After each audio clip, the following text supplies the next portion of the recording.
Welcome to the Member xCite presentation. This is a chance for members to increase their profile amongst the businesses here and online. It's not a sales pitch, but a 10-minute insight into your field, a business innovation, or interesting area of your life. The concept is to provide great content that's helpful or interesting to the audience, and members are welcome to apply to present an xCite across any of our events, as well as our Facebook Lives, reaching audiences of over 10,000, building your brand credibility, and exponentially growing your business. Ladies and gentlemen, your xCite presenter today is Sally Murphy from Purple Playground. Sally's going to be talking to us about the 7 tips for optimal resilience at work. Being resilient at work is about creating sustainable success rather than coping in the short term. It involves managing the everyday pressures of work, rebounding and learning from unexpected setbacks, and preparing for future challenges in a proactive way. Sally will share proven tips from the RAW Sustain 7 model to help you through challenging times. Sally Murphy is a leader in human resources with over 18 years' experience in the HR generalist and leadership roles across Asia Pacific. She loves working with organisations that have a purpose beyond profit and is dedicated to helping innovative leaders take their business to the next level by connecting their 5 Ps: people, purpose, performance, profit, positive impact. Ladies and gentlemen, please welcome Sally Murphy. Thanks everyone. Thank you for having me. I'm learning to drive this thing. So as Matt said, the RAW stands for Resilience at Work. It's a Sustain 7 model. So let's get started. We all have times in our life when we need to be resilient or even become more resilient. It's never easy, and it's rarely pleasant. However, it is doable, and we often grow into better versions of ourselves as a result of this. So being resilient at work is about creating sustainable success rather than coping in the short term. It involves managing the everyday pressures of work while staying physically and mentally healthy, rebounding and learning from unexpected setbacks such as changes in job role, workload, or working arrangements. It could be preparing for future challenges in a proactive way, but it's important to understand what resilience is not. It is not a trait, it is a state. Resilience is a continual journey and not a destination. It's not a personality trait that we can claim to have. It is a dynamic state that changes according to the way we respond to each challenge that we encounter. So what we do in one situation may not always work for another, and we need to be flexible in our responses. I think it's important to understand that stoicism is not the answer either. Simply taking on more and being tough-minded is not a suitable way or even sustainable way to build resilience, and can sometimes work against our longer-term health and well-being. There are 3 main components to resilience around mastering stress, adapting to change, and being proactive. I think it's also to note, although I'm talking about resilience at work in that particular context, I think it's also important to note that it does take a whole life approach. So we've got personal and professional types of resilience, but for many of us, particularly business owners and leaders, the working week brings a really high workload, frequent change to that particular job role, and it's increasingly complex. At the same time, we've got to balance busy out of work life too. So it's no wonder that resilience has become a must-have as we look for sustainable ways to manage the demands upon us. While there really is no magic formula to building resilience at work, understanding what makes us resilient allows us to really recognise what we need to focus on. So what's more, by making small changes in a number of everyday routines and behaviours, we can really make a big difference to our overall resilience. This guidance I'm talking to you today is derived from the Resilience at Work Sustain 7 model. It's a scale that is a measurement of a personal workplace resilience that was developed in 2011 by organisational psychologist Catherine McEwen and researcher Dr. Peter Winwood. So let's take a brief look at the 7 components of this particular model. We have living authentically, which is really about knowing and holding on to your personal values, deploying your strengths, and having a good level of emotional awareness and regulation. Then we have finding your calling, having work that really offers a purpose and a sense of belonging, and your work aligns with your core values and beliefs. And that one's really important to me as well. Then we have maintaining perspective. So this is about staying optimistic, keeping a solutions focused while things really go wrong.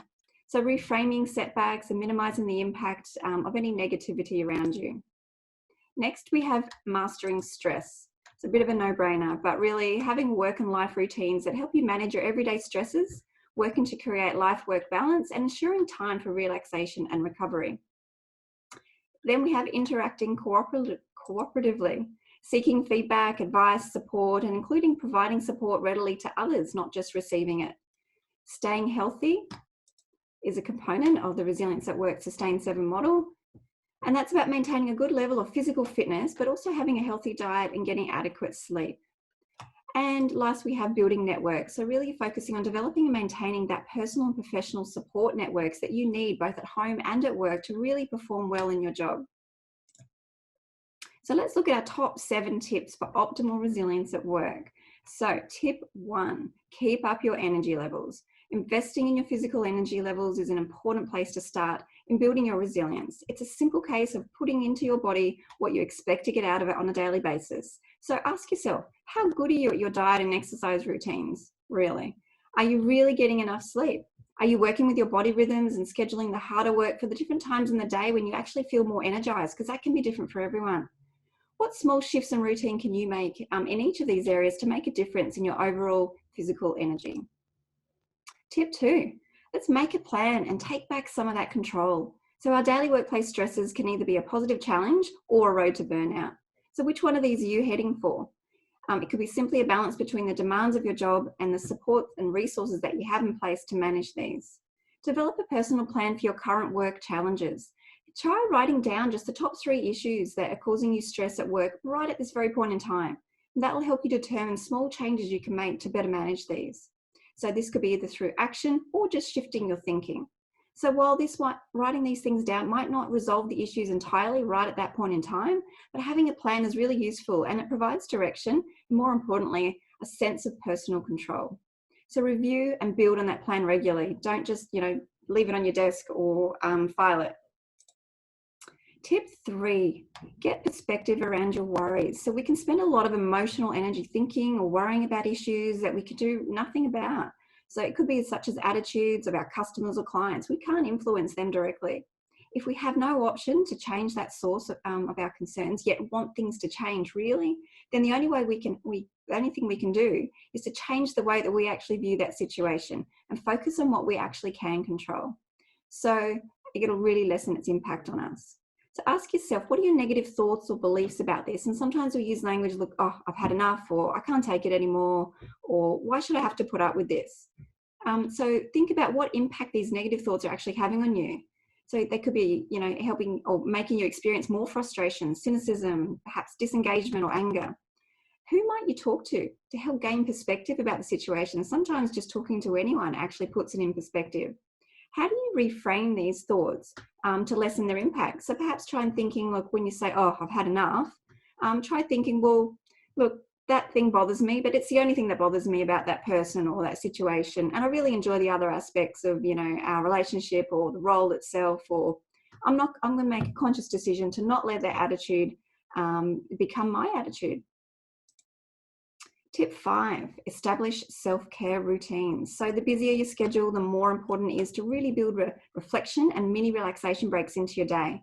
It's also pretty crucial to put the boundaries around the extent to which your work intrudes on your home life. And I think this is really important now that a lot of us are working from home. So what tasks do you do that could be done mindfully rather than just really quickly jumping from one to the other? How would you build in mini reflection time? So perhaps you could try, everyone seems to schedule this 1-hour meeting, okay? Maybe try and schedule 45-minute meetings instead. You'll be really surprised at how efficient you can be in that meeting, get stuff done within that 45 minutes, and then you could get some time back to transition into the next thing you're going to do, because we're all trying to do all of the things. Have you booked in your next holiday? It's really just good for your mind, knowing that you have something fun to look forward to when we are allowed to travel again. Are you ensuring that you take a break at lunch, moving away from your desk, going to the next room, getting outside, fresh air, even just a quick walk, or sitting in a different spot at home to clear the mind and do maybe a 5-minute mindfulness activity, or just breathe? Or in my case, turn on some heavy metal music or classical or whatever is your thing, and just separate yourself from work just for that little breather time. It's really hard to see it when you're busy, but small self-care routines such as these will really improve rather than detract from your productivity. Just give it a try. Tip 5, maximize your support. So in tip 2, we talked about making a plan, to take back some of that control. And I indicated the need to balance the demands with support in order to stay engaged and challenged rather than stressed at work. In the same way that having a plan to decrease demands is important, it's also crucial to identify how you can maximize the use of your resources or supports that are actually available to you. So think about, what do you need support for? Do you need someone to debrief with? Do you need some practical backup at work? Do you need professional or technical advice? Do you need to delegate some of those tasks? Maybe help at home or with the children or housework to really help you then focus back in on the workplace and what you need to get done. Who is actually in your support network, and how do you maintain those relationships when you're busy? Because sometimes it's the first thing that we drop. What are the gaps in your support network, and what can you do about this? And tip 7, work with your strengths. So working on our strengths is not only easier, it also improves our job satisfaction and performance. It means that understanding and leveraging from your strengths can assist your resilience. Strengths are activities that we're really good at, that we're drawn to, and that we actually enjoy doing. So what do you do really well that you enjoy? Think about that in a work context. What activities in your role really enthuse you the most? How can you position yourself to use these strengths a little more than you are doing currently? What do you do in your role that is not your strength? And how can you get others to do small aspects of these for you?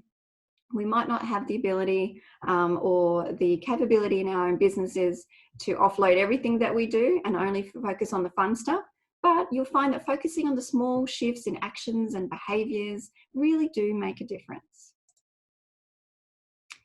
And, this is tip 7. So recognise non-sustainability. Perseverance in very difficult work situations, despite personal consequence, is not sustainable and can impact longer term on your physical and emotional well-being. Many people live in false hope that the situation will improve and that their role or colleagues or boss or whatever your problem is, your customers, your clients, that they will change. But blind optimism in the face of reality is not a good idea. Make every effort to improve how you manage your job, but recognise that the personal cost is not worth it. Plan your next move on your own terms before you're forced to do it due to something such as ill health. And in summary, looking at our 7 tips for optimal resilience at work, we have: keep up your energy levels, make a plan to take back some control, get perspective around your worries, establish self-care routines, maximise your support, work with your strengths, and recognise non-sustainability. I'd just like to finish here, everyone, with a quote from Stephen R. Covey, his 90-10 principle. 10% of life is made up of what happens to you. 90% of life is determined by how you react. So by understanding what resilience is and what resilience at work is for you, you can be better equipped to withstand and overcome adversity and unpleasant or difficult events successfully and be able to adapt to change and uncertainty, which is really one of the best tools that we can have in today's climate. Thank you, everyone. Awesome. Thank you, Sally. Put your hands together for Sally Murphy, everyone. Fantastic presentation. We do have time for some questions. So using the participant bar, there is an option to raise your hand. So if you look at the bottom of your participant bar, you've got the option to raise your hand. So if you click on that, you can ask some questions of Sally. We'll be able to take a couple of questions now. So we're going to start with Carmel. Carmel's got a question. Thanks, Carmel. Oh, hi, Sally. Sally, I just want to say it's probably more of a statement. I love that resilience is a state and not a character. That really stood out for me. So, yeah, thank you for that. I loved it. It was a great presentation. Thank you. Yeah. You're welcome. Yeah, that hit home for me too. It's not a trait, it's a state. So something just switched on there when I went, oh yeah, it's actually not a character, but a character. Right. Yeah, but a state. Awesome. Thanks, Carmel. We should do more training like this in kids' schools, I reckon. Yeah, starting young. Yeah, absolutely. Excellent. Kathleen's got a question. Comment as well, but a question.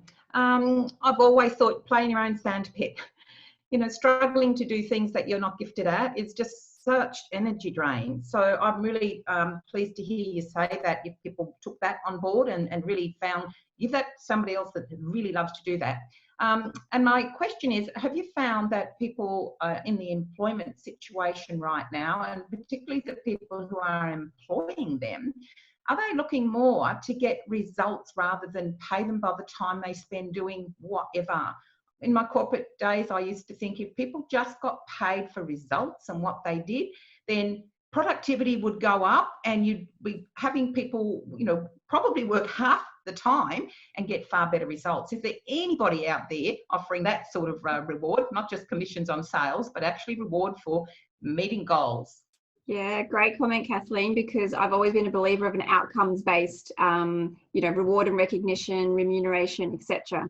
One of the predominant reasons I left corporate world was because, you'd get the traditional CFO walking around at 5:30 in the afternoon just to see who was at their desk, and if they were at their desk, even if they're playing solitaire and he couldn't see that, or they were just taking too long in getting tasks done, he thought they were amazing. They're the ones who'd win the awards and that sort of thing. But the shift for me into startups and innovative businesses where owners and business leaders really want to make a difference, they're all outcome based and they're already leading the way. So there are some great companies doing some great things around measuring that outcome, not the number of hours they're sitting at their desk, that's for sure. Yeah, glad to hear that. And I think long way to go yet though. Go to companies that will be the place to work. People are seeking that. They'll be the employer of choice, absolutely. Wise up, yeah.